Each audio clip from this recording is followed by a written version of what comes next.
Hello Combat Arms, Shadolance back with another review. Today I'm going to be doing the newly released assault rifle, the KH2002. I want to say right off the bat, I'm not super impressed with this gun. It's just a very average assault rifle. And I'll probably explain as I go. I'm going to be comparing a lot to the famas G2, and because it is supposed to be sort of, it looks like a famas, and they talk about it in the description of the gun as well, so I just wanted to kind of put that out there. Now, the person who gave me this gun, because a lot of you guys know I was trying to get this gun to do a review on it, I got it for 7 days from Reaper's Soul in my clan. Thank you very much, Reaper's Soul. Shout out to you. Anyway, so I'm going to hop right into the stats. The ammo capacity is 30 of 90, the damage is 39, portability 60, rate of fire 75, the accuracy is 80, the recoil is 63. Now this makes it a super average assault rifle. Its damage is, it's not quite 40, so it's supposed to be a weak 3 strong 4 shot kill. Portability 60, which is nothing special. It's just average. The rate of fire is 75, which is just a touch above average. The accuracy is 80, which is good. Well, it's just on the low borderline of being able to be a good tapping gun. The recoil is 63, so that's also just average. There's nothing really special about this gun. It's basically a famas G2 without the silencer and without the integrated reflex scope. It's just there's nothing special about it. There's no burst mode. It's just a automatic gun. You cannot customize it. The Gun Emporium. It's only automatic. It's just a bullpup rifle. It's newly released, so a lot of people went and bought it. But honestly, I don't think I would buy this gun. It's fine for tapping, and I do a pretty good show of it. I know I make the gun look really good, but I think I would perform even better with the famas, because basically the famas G2, I'm going to be comparing it to it a lot. So let's just run through really fast. You're going to hear me clicking a bit because I'm going between two tabs. The ammo capacity on both guns is 30 of 90, so that's nothing special. The damage is 39 on both guns. The portability is 60 on both guns. The rate of fire on the famas G2 is 74 compared to the 75 on this gun. The accuracy on the famas G2 is 85, so it has an additional 5 points to this gun, which has an 80. And the recoil on the famas G2 is a 68, where this one has a 63. Now, I know that doesn't sound as good and that this gun sounds better, but please keep in mind two things. One, the famas G2 already has an integrated S3 suppressor, which in my opinion is the best suppressor necessary. I don't really think I would use any other suppressor besides that. I'd only use the recoil ones on SMGs. I wouldn't be using them on assault rifles. And also, I mean, this gun is tappable, but the biggest lie about this gun is the damage. I call BS on the damage. This is more like a 7-shot kill. You're gonna, even close range, you're gonna see these guys take so many hits, and they can't all possibly be wearing heavy or tanker vests. I mean, if they were wearing those, I would be a little bit skeptical, because 7 shots is still quite a bit. But you're gonna see me 5 to 7 shots some of these guys that come down the cliff throughout the game. And it's just ridiculous at close range. It should not take that many bullets to kill someone. I run out of bullets super fast, and that's just not good. Now, even in scope, when you're spraying, the recoil takes off right from the start. You're barely able to get 3 shots out of there before the recoil starts going left and right. So I'm not huge into the recoil. It's just such an average assault rifle. I think I might even be tempted to take the regular GP famas over this. It's just so not special. If you want to use this gun, just buy yourself a famas and you've got the gun. It's not that special. I'm probably not going to rate this gun very well for an NX gun. There's just so many better ones out there. It's fun to use and all. It's always fun to use a new gun. And I know I make the gun look pretty good in these games here, but it's just nothing special. There's nothing special about it. Not to mention that you have to buy the scope to put on it, whereas the famas G2 already has the NX reflex scope permanently on the gun, which is great for the famas because it's good with it. The famas G2 fits with it. It's a medium range spray gun, and that's all you need that reflex scope for.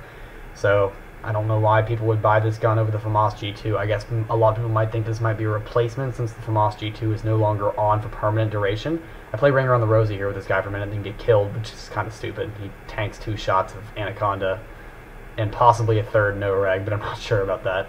So that kind of sucks balls, but anyway. It's fun if you want to spend your money on it, go for it. You'd have to be a hardcore NX hoarder to want to get a gun that's not special at all. I would take a lot of guns over this. I would probably take the GP famas over it just because I can not spend NX on it. I don't really see a whole big of a difference. In fact, I think the FAMAS actually has less of a damage drop off than this. And on top of that, I do believe the FAMAS has a burst mode built into it, which this gun doesn't even have. So, I mean, I wouldn't buy this gun. I don't know why anyone would really want to, but I mean, up to you guys. It's not my money, it's yours. Yeah, I'm not gonna try to like coach you guys on what to buy and not, even though a lot of you guys expect me to. I'm not gonna coach you on what to buy. If you really wanted a spray and pray gun, get the M416 CQB or the SG550 GP gun, which is perfectly fine. Just not a whole lot to go with it. I'm going to talk about the recoil and spread a bit. Actually, there's one thing I want to talk about first. The running animation on this. I know I'm saying this as I'm running, but like, the running animation's retarded. I don't care what anyone says. I think this gun looks like the guy's running with Tourette's, and I'm sorry for anyone else that's offended by that. But I mean, that's the best way I can describe it. The guy who's running with this, oh my god, it just looks so stupid. It's like you're playing Ring Around the Rosie with your handgun. It's just your machine gun, assault rifle, whatever. It looks stupid. It takes up a ton of screen space. I'd even compare the screen space that it takes up to the M107, which is downright sad because it's a sniper rifle. And if you look at this gun in your hands and your character screen, it's not even that big. It doesn't even take up that much room, so why does it take up so much room on the screen? Not to mention, I always thought the FAMAS series always looked kind of stupid because it looks where you put the scope would not even be useful at all. It looks like it would make you less accurate than more accurate, but that's my opinion, so who cares what I think. This gun is no longer being sold for permanent. I know I'm making this review a little bit late. My bad. I had no access to the gun, and I really wanted to review it earlier, but I could not. This gun is basically what I think you would get is if you took the damage drop off and the damage from the M16 and mixed it with a FAMAS GP variant, so I don't know why people would want to buy this gun. If I had to suggest a setup for this gun, it would be an iTech scope and an S3 suppressor to put on it, and which is basically making it as close to the FAMAS G2. Now, considering they both have 39 damage, and you'd be lowering the damage by 10%, it's totally impressive. I know. It lowers the damage to, like, what, 34?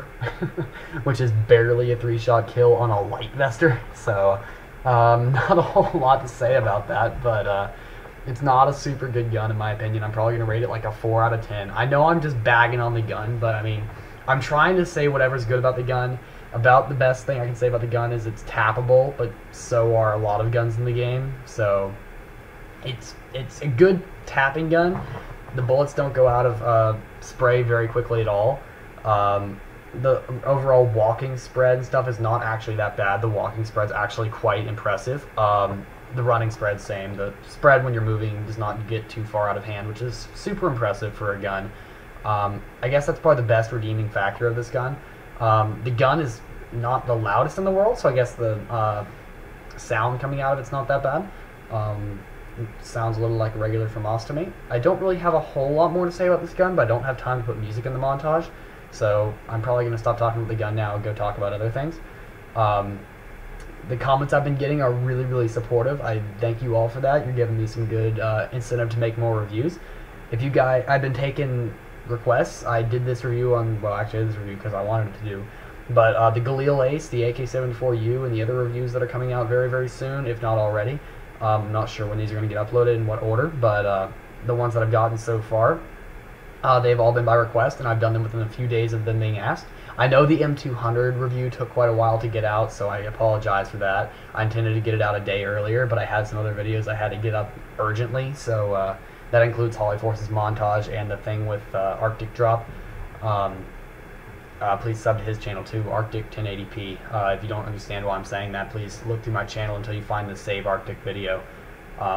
I'd appreciate it if you guys would watch that, if you haven't already anyway, because I know I have some pretty loyal subscribers that watch pretty much everything I put out. And I thank you guys for that too. The views I get from these videos are the ones that inspire me to continue going on and making more videos. I do have one more review I have to commentate on after this one. I typically make 3 or 4 reviews at once and then upload 2 a night, so I'm usually set for a day or 2. Now, like I said before, I don't know if this review will go up before or after I get back to my usual internet connection back in Texas and California, so hopefully, actually I may not still be going to Texas, but I'm definitely going back to California. But at any rate, so yeah, if this review gets up before then, goody me, and I just step on the mine like a boss. But and that was disgusting. I just burped and it tasted terrible. It tasted like the hot dogs I ate for lunch. Okay, well, for the last 30 seconds, and someone talk about life for a minute. I love hot dogs. I just got back from this place called The Landing, and it's delicious. They have the world's best hot dogs. They don't boil them, they grill them, which is the way hot dogs are supposed to be done. And they put it in the buns they have are like really big and fluffy. It's like homemade bread, except it's not. It's just really good. And I mean, they charge like half the price of these guys. It's $1.75 for hot dogs, and Wednesdays they're 55 cents. And then there's this place right across the road that charges like $2.75 for a hot dog. They're boiled in like a minute and a half, and they taste like crap. And the buns, they like put them in the microwave, and they're like rubbery. So yeah. Anyway, I don't have a whole lot more to say except that hot dogs are awesome at The Landing, the restaurant. So I'll see you guys later. Eat some hot dogs for lunch and comment if you ate hot dogs after I told you to. And that's about all I have to say about the gun and hot dogs. So Shadolance out.